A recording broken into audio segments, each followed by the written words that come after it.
লক্ষ্মীবাঈয়ের জন্ম 1828 সালে 19শে নভেম্বর বারাণসীতে। তার আসল নাম ছিল মণিকর্ণিকা ও ডাকনাম মনু। মাত্র 4 বছর বয়সে তিনি তার মাকে হারান।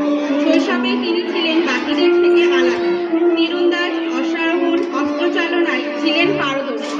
উপযুক্ত প্রশিক্ষণ ও তিনি নিয়েছিলেন। ঝাঁসির রাজা গঙ্গাধর রাওয়ের সঙ্গে বিবাহ বন্ধনে আবদ্ধ হওয়ার পর তিনি ঝাঁসির রানী হন এবং লক্ষ্মীবাঈ নামে পরিচিত হন। 1857 সালে শুরু হয় ভারতের প্রথম লড়াই সিপাহী বিদ্রোহ।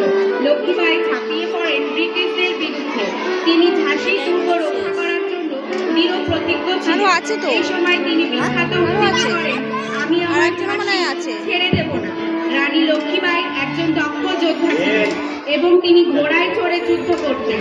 তিনি তার সৈন্যদের সাহস জুগিয়েছেন এবং ব্রিটিশদের বিরুদ্ধে লড়াই করেছেন, যার নেতৃত্বে ঝাঁসি ব্রিটিশদের বিরুদ্ধে দীর্ঘ সময় প্রতিরোধ গড়ে তোলে। 1858 সালের জুন মাসে গোয়ালিয়রের যুদ্ধের সময় তিনি শহীদ হন। যুদ্ধের ময়দানে তার বীরত্ব ও আত্মত্যাগের জন্য তিনি আজও স্মরণীয় হয়ে আছেন।